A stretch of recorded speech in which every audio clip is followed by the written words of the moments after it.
Sat set sat set. Menteri PUPR Basuki dan PJ Heru pastikan 2 bendungan dan sodetan segera selesai. Inventarisasi lahan digenjot, Anies mana mampu.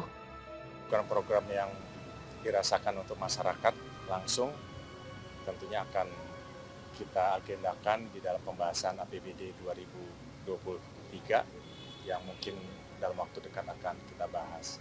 Yang berikutnya, beberapa waktu yang lalu saya sudah sampaikan arahan Bapak Presiden ada 3 itu udah kerjanya udah luar biasa. Jadi harus kerja dan kerja, turunan dari penanganan banjir, turunan dari tata ruang, dan tentunya bagaimana mengurai kemacetan. Nah, kalau banjir itu kan ada 3, banjir rob, banjir hujan yang memang masuk ke area Jakarta, banjir kiriman. Nanti sore saya akan bertemu dengan Pak Menteri PUPR terkait dengan banjir kiriman yang memang harus terbebankan di DKI. Jadi ada pembangunan waduk, sodetan, dan lain-lain. Konsep misalnya normalisasi Kali Ciliwung kan bisa membersihkan, bisa mendalamkan nanti dengan teman-teman stakeholder yang lain, TNI, Polri, kan kita bisa mengeruk seperti tahun 2015 yang lalu kan saya bersama Pak Jokowi, waktu itu beliau gubernur, kita telusuri Ciliwung itu dari atas sampai, saya ingat tuh sampai ke Kampung Melayu, ya kita keruk, kita bersihkan salurannya, kita dalamkan, dan tidak harus relokasi, tidak harus normalisasi besar-besaran juga. Kita lihat. Dilansir dari laman Tempo.co, penjabat Gubernur DKI Jakarta Heru Budi Hartono menyebut pemerintah DKI masih menginventarisasi lahan untuk normalisasi Kali Ciliwung. Ia berharap pembangunan bendungan atau waduk di Jawa Barat serta sodetan Kali Ciliwung Kanal Banjir Timur KBT cepat rampung sembari proses normalisasi berjalan. Kata Heru Budi, mudah-mudahan waduk bisa selesai dan sodetan bisa segera selesai juga, sehingga bisa mengurangi sementara waktu banjir sambil kami memproses normalisasi. Heru menjabat PJ Gubernur sejak 17 Oktober 2022. Ia lantas akan memulai kembali program normalisasi sungai yang mandek sejak Anies Baswedan memimpin Jakarta di 2017. Kepala Sekretariat Presiden ini telah membicarakan kelanjutan normalisasi dengan Menteri Pekerjaan Umum dan Perumahan Rakyat (PUPR) Basuki Hadimulyono dan Kepala Kantor Wilayah BPN Jakarta Dwi Budi Martono. Menurut Heru, pembangunan sodetan perlu dipercepat. Karena itulah ia mengundang BPN Jakarta untuk rapat percepatan proyek sodetan di Balairung Balai Kota, Jakarta Pusat Selasa 25 Oktober. Kata Heru, itu untuk membahas percepatan, itu kan suatu sebagai kendala yang harus kami selesaikan. Kementerian PUPR telah menyusun program pengendalian banjir Jakarta di bagian hulu dan hilir. Upaya penanganan banjir di bagian hulu adalah dengan membangun bendungan Ciawi dan Sukamahi. Pengendalian banjir di bagian hilir dilakukan dengan membangun sodetan Kali Ciliwung KBT, stasiun pompa Ancol Sentiong di Jakarta Utara, dan normalisasi Ciliwung. Pemprov DKI Jakarta melalui Dinas Sumber Daya Air menginventarisasi lahan untuk pembebasan dalam program normalisasi Ciliwung sebagai upaya pengendalian banjir. Kata PJ Heru, Dinas SDA sedang bekerja melakukan inventarisasi, tentunya yang lebih memudahkan kami bekerja. Ia berharap proyek Waduk Cimahi bisa rampung dan juga proyek sodetan Kali Ciliwung Kanal Banjir Timur bisa dipercepat sembari melakukan proses normalisasi. Sementara itu, Kepala Sekretariat Presiden itu juga mendorong agar pembangunan sodetan Ciliwung Kanal Banjir Timur bisa segera dipercepat. Untuk itu, ia melakukan rapat dengan Kepala Badan Pertanahan Nasional, Kantor Wilayah DKI Jakarta, Budi Martono. Sementara itu, Kepala BPN Kanwil DKI Dwi Budi Martono menjelaskan permasalahan yang dihadapi diantaranya di kawasan Bidara Cina, Jakarta Timur yang menjadi bagian sodetan Ciliwung Kanal Banjir Timur. Terdapat 3 dokumen tanah. 3 dokumen itu yaitu GIRIK, Surat Izin Penunjukan Penggunaan Tanah, SIPPT, dan Hak Guna Bangunan HGB. Ia berkata, dari 3 dokumen itu sebenarnya siapa yang paling berhak untuk dibayar, apakah Girik atau pemegang HGP ataukah pemegang SIPPT, karena belum diketahui siapa sebenarnya. Pihaknya berencana melakukan konsinyasi sehingga nanti pengadilan yang menentukan sembari proyek tetap bisa berjalan. Dengan permasalahan itu, pihaknya belum bisa melakukan pengukuran bidang lahan. Dia berkata, kami belum bisa identifikasi karena di situ belum diukur. Setelah kami ukur akan tahu ada berapa bidangnya. Sebagai seorang pemimpin, Heru Budi Hartono menjadi sosok yang bekerja seperti biasa dan gak terlalu berlebihan. Itulah yang membuat dia begitu berbeda dengan sosok satu lagi yang kalau disingkat namanya jadi gak pantas.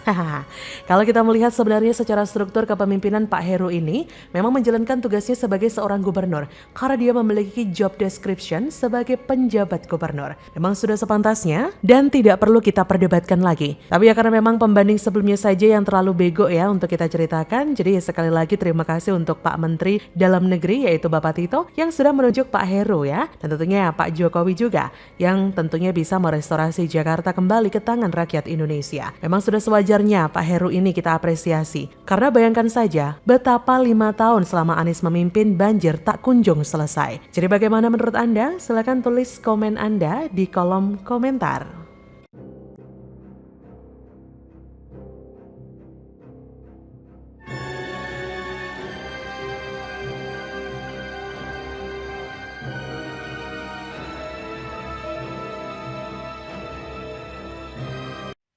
Cerianya wartawan Balai Kota saat dijamu Heru Budi Hartono beda sama era Anies ya. Ditulis oleh Widodo SP dari laman siwar.com.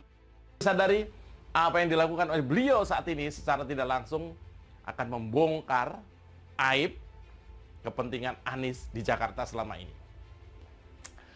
Ya, sebut saja yang pertama adalah pembukaan kembali posko pengaduan di Balai Kota. Ini jelas menampar keras wajah Anies Baswedan dan para penjilatnya. Saat kampanye, Anies dan penjilatnya kowar-kowar dengan jargon maju kotanya, bahagia warganya. Tapi faktanya, Balai Kota ditutup rapat bagi rakyat Jakarta dan hingga dibuka kembali setelah Anies lengser dan diganti dengan Pak Heru Budi. Kan sederhana banget. Gimana mau bahagia kalau ngomong aja nggak dikasih ruang? Terbukti ketika meja pengaduan kembali dibuka untuk warga Jakarta di Balai Kota, banyak jenis pengaduan yang nggak mungkin akan diadukan kalau harus lewat aplikasi. Selamat bekerja Pak Heru Budi, dan terima kasih Ahok sudah mewariskan budaya baik dengan membuka Balai Kota untuk pengaduan warga. Mengapa mereka begitu gemetar, kemeriang melihat kehadiran Heru Budi Hartono? Karena ada ancaman, fasilitas, dukungan, support yang selama ini mereka terima, itu akan terancam hilang. Mungkin saja bukan? Nah, kita tunggu saja perkembangannya seperti apa. Jumat kemarin 28 Oktober lewat akun Instagram penjabat Gubernur DKI Jakarta, @Heru Budi Hartono, saya melihat unggahan berita yang bikin adem dan senang ketika dengan bangganya Pak Heru memberitakan momen kumpul-kumpul dengan wartawan. Tujuan dari ngumpulnya gubernur pengganti sang mantan itu dengan para wartawan Balai Kota DPRD DKI tidak lain tidak bukan untuk memperkuat jalinan komunikasi dan silaturahmi antara pejabat publik dan seluruh jajarannya dengan para jurnalis yang tampaknya diharapkan dapat berjalan dengan harmonis.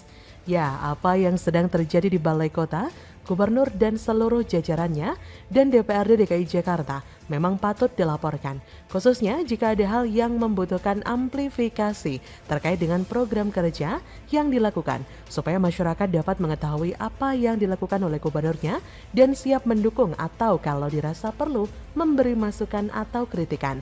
Ya mumpung gubernurnya punya empati terhadap keluhan atau komplain warganya, nggak ada salahnya jika nanti lewat berbagai pemberitaan yang ada, warga Jakarta bisa langsung menyampaikan tanpa pernah takut atau khawatir akan dicuekin. Tenang saja, kali ini tampaknya kondisi sudah jauh berbeda, khususnya kawasan Balai Kota yang selama 5 tahun lalu seperti nggak boleh diakses sembarang orang, juga tertutup rapat untuk kedatangan warganya sendiri yang ingin mengadu. Melihat ekspresi Pak Heru dan beberapa wartawan yang diajaknya makan bareng itu, saya senang bukan main ya karena melihat wajah yang ceria dari gubernur ataupun wartawannya. Nggak usah nanya pakar ekspresi atau wajah untuk menebak suasana hati dan jalinan relasi dari beberapa foto yang dipasang di akun Instagram Pak Heru. Betul? Saya kok nggak bisa mengingat ya, atau sukar sekali rasanya kapan terakhir kali ada suasana yang terlihat akrab. Sejak Balai Kota ditinggal Jokowi, Ahok dan Jarot, lalu digantikan si mantan yang sekarang lagi nganggur karena nggak menjabat apa-apa itu. Semoga saya keliru, tapi ya bodo amat lah sama suasana Balai Kota yang 5 tahun terakhir. Mendingan kita konsentrasi pada apa yang akan terjadi selanjutnya setelah Heru Budi kembali merangkul wartawan dengan sikap bersahabat dan asyik. Nah, harapan kita semoga saja nanti kalau ada info soal temuan-temuan dugaan pelanggaran hukum di era Anies Sandi dan Anies Riza juga bisa diberitakan dengan cepat dan tanpa rasa takut. Karena jurnalis harus memberitakan peristiwa apa adanya, bukan ada apa-apanya. Kalau bagus ya beritakan yang bagus, kalau ada yang buruk ya tinggal diberitakan saja. Seperti apa adanya. Begitulah kura-kura. Bagaimana menurut Anda?